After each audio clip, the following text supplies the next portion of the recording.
I'm not one to easily forgive or forget. Especially when someone has wronged me, I'll make sure they'll regret it for a long time. This is the story of how I got my nuclear revenge on a high school bully.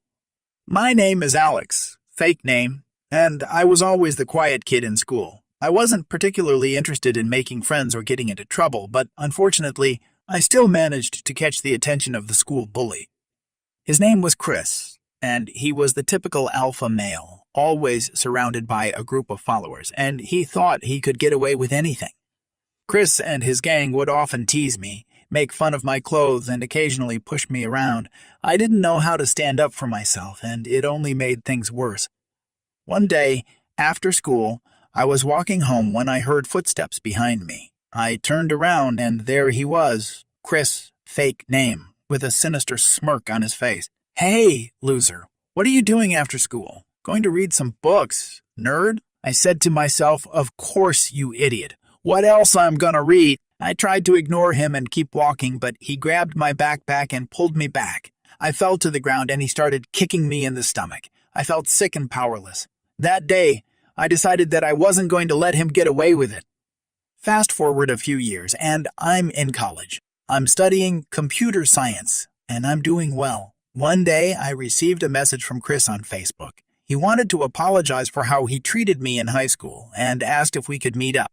At first, I was skeptical, but I decided to give him a chance. We met at a coffee shop and Chris seemed genuinely sorry. He said he had changed and wanted to make it up to me. I was hesitant, but I agreed to meet up with him again. He was so surprised by how much I've changed. "Oh, do you work out or what?" he said, surprised. "Yeah, thank you for noticing." We started hanging out and I introduced him to my friends. He was charming, funny, and seemed like a different person. I thought maybe he had really changed.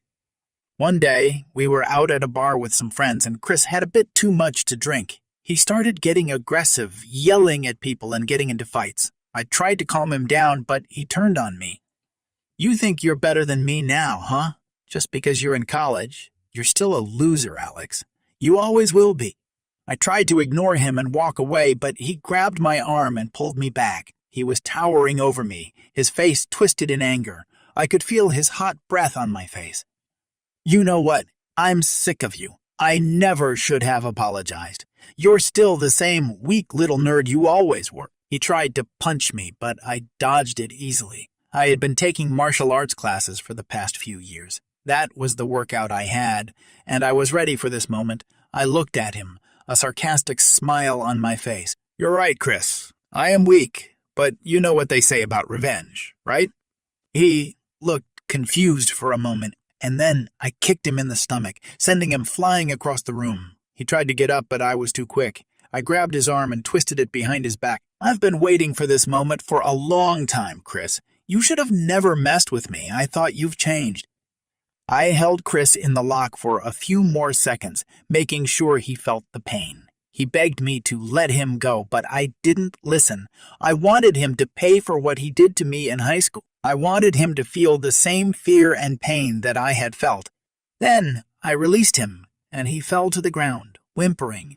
"I'm sorry, Alex. Please, let me go," he cried.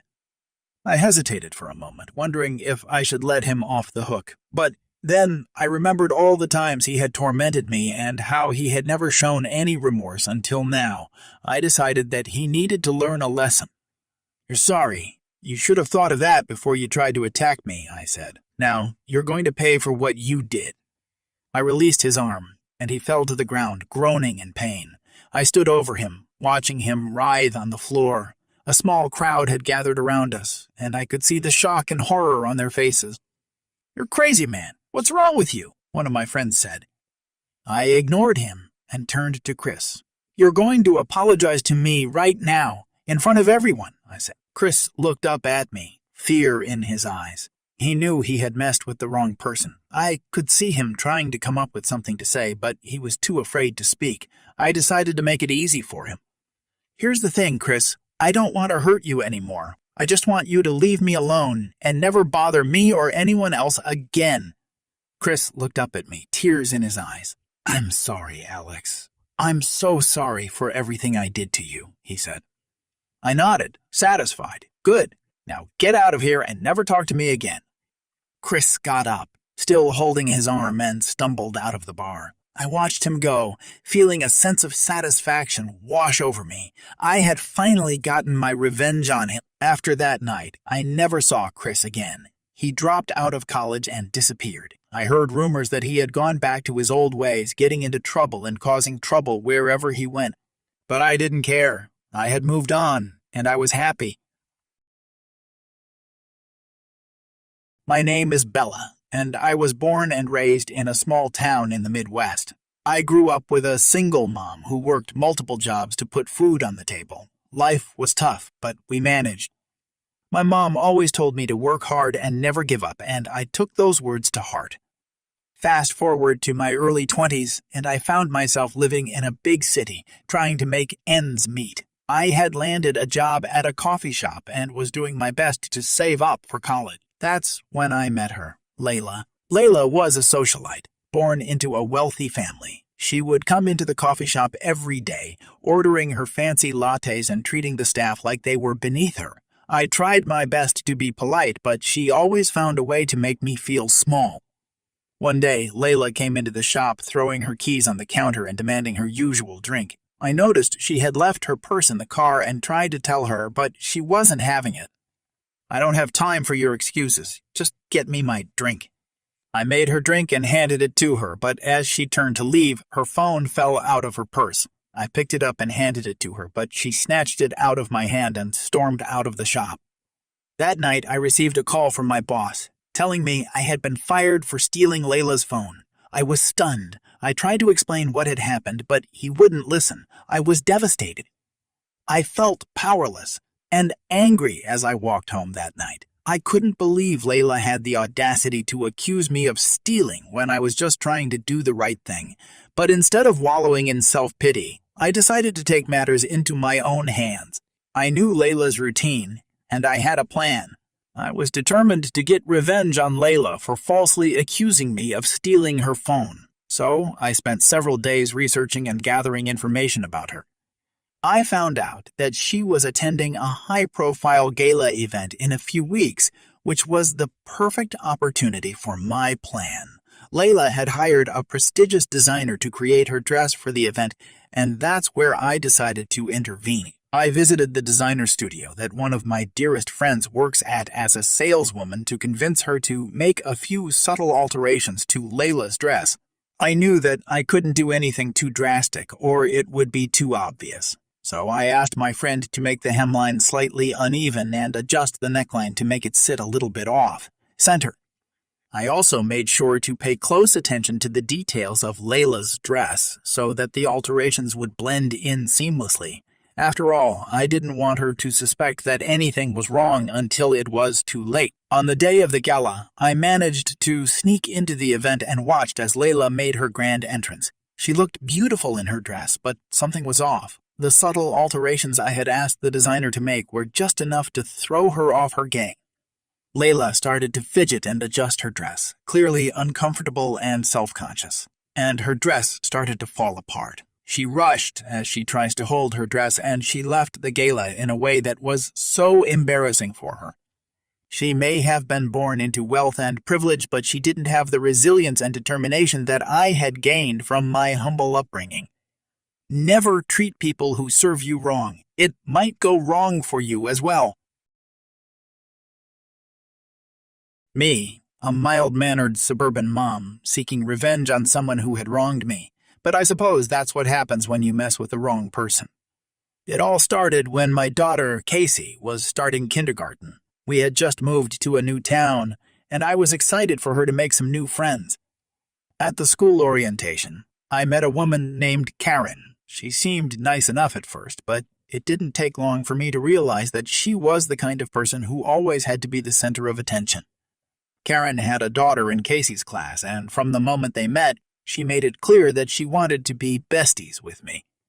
I tried to be polite, but the more time I spent with her, the more I realized that I couldn't stand her. She was constantly gossiping about other parents, and she had a way of making even the most mundane conversation all about her. But the real breaking point came when Karen invited me over for a playdate. I arrived at her house and she greeted me with a big smile. "Hey, girl, so glad you could make it." As we walked into her living room, I noticed that there was another woman there. Karen introduced her as her best friend and said that she had invited her over too. The three of us sat down on the couch and Karen started pouring glasses of wine.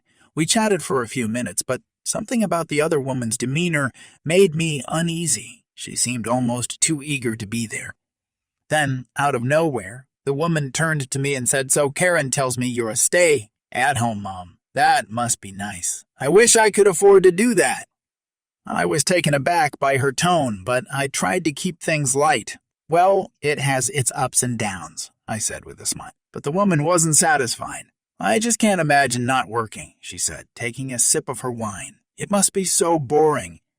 At that point, I realized what was happening. Karen had invited me over to be a punching bag for her and her friend to mock. I felt my face turn red with anger, but I knew I had to keep my cool. "I actually find it quite fulfilling," I said, taking a sip of my own wine. "But I suppose it's not for everyone." The conversation continued in this vein for a few more minutes, with the other woman making snide comments about my life choices. But then, something inside me snapped. "You know what?" I said, setting my wine glass down on the coffee table. "I don't have to sit here and listen to you two belittle me. I'm leaving." Karen looked shocked. "What? Why?" "Because I don't want to be friends with people who can't respect me," I said, standing up from the couch. "Have a nice life, Karen." As I stormed out of Karen's house, I could hear her and her friend snickering behind me. I knew that this was only the beginning of their petty behavior, and I was right. Over the next few weeks, Karen and her friend made it their mission to make my life miserable. They would make snide comments whenever they saw me, and they even started spreading rumors about me to other parents at the school. I tried my best to ignore them, but it was getting harder and harder. One day, I was at the grocery store when I saw Karen and her friend walking down the aisle towards me. I tried to avoid them, but Karen spotted me and made a beeline towards me. "Well, well, well," she said, putting her hand on her hip. "If it isn't the stay-at-home mom, how's your boring life treating you?" I gritted my teeth and tried to walk away, but Karen's friend stepped in front of me. "You know what you need, sweetie. A job. Maybe then you wouldn't be so bitter all the time." That was the final straw. I had had enough of their bullying and belittling. I took a deep breath and looked Karen and her friend in the eye. "You know what? You're right," I said, my voice dripping with sarcasm. "I am just a stay-at-home mom. I'm sure you two are much too busy being successful and important to waste your time on something so menial." Karen and her friend looked taken aback by my sudden change in attitude, but I wasn't done yet. "But you know what else? I may be a stay-at-home mom, but at least I'm not a mean-spirited bully who gets her kicks out of belittling others. So congratulations, Karen. You win. You can keep being the queen of the schoolyard. I'll be over here living my boring, unfulfilled life with my loving family." With that, I turned on my heel and walked away, leaving Karen and her friend speechless in the middle of the grocery store aisle. And from that day on, they never bullied me again. I woke up to the sound of my alarm clock, groggy and disoriented. It was a typical Monday morning, and I was already dreading the day ahead. I had just moved to a new city and was struggling to make friends. My social life was practically non-existent, and I was feeling pretty low. That day, I decided to try and make some new friends by joining a local book club. I had always loved reading and thought it would be a great way to meet like-minded people. The meeting was set for that evening, so I spent the day eagerly anticipating the chance to finally make some new connections. The meeting was held at a cozy little cafe, with a group of friendly-looking people gathered around a table. I introduced myself and took a seat, feeling hopeful for the first time in a while. As we discussed the book, I found myself enjoying the conversation and getting to know everyone. That is, until one woman, Rebecca, started talking. She was condescending and rude, constantly interrupting others and talking over them. I tried to ignore her behavior, but it was hard not to feel put off by her arrogance. As the meeting ended, Rebecca approached me and asked for my opinion on the book. I hesitated, unsure of how to respond without getting on her bad side. Before I could say anything, she scoffed and said, "Oh, never mind. I doubt someone like you would understand it anyway." I was shocked and angry. I had never been spoken to like that before. I left the cafe feeling embarrassed and humiliated. Over the next few weeks, I saw Rebecca around town, and each time she would make some snide remark or belittling comment. I started to dread running into her and began to avoid certain places altogether. But one day, I had enough. I saw Rebecca at the park, and she started in on me again. I decided it was time to give her a taste of her own medicine. "You know, Rebecca, I'm really impressed," I said sarcastically. "It must be so hard to be so perfect all the time." "What are you talking about?" she asked, looking confused. "I mean, you're just so talented at everything, aren't you? Interrupting people, talking over them, being an all-around awful person. It's really impressive." Rebecca's face turned red with anger. "How dare you talk to me like that?" she yelled. "Oh, I'm sorry. I thought we were just being honest with each other." She grabbed me from my shirt, trying to pull me, but I was ready. I quickly hit her hand and restrained her until she calmed down. "I think it's time we put this feud to rest. What do you say?" Rebecca glared at me, but didn't say anything. From that day on, she avoided me like the COVID. I was finally free from her constant harassment and could enjoy my new city without fear of running into her.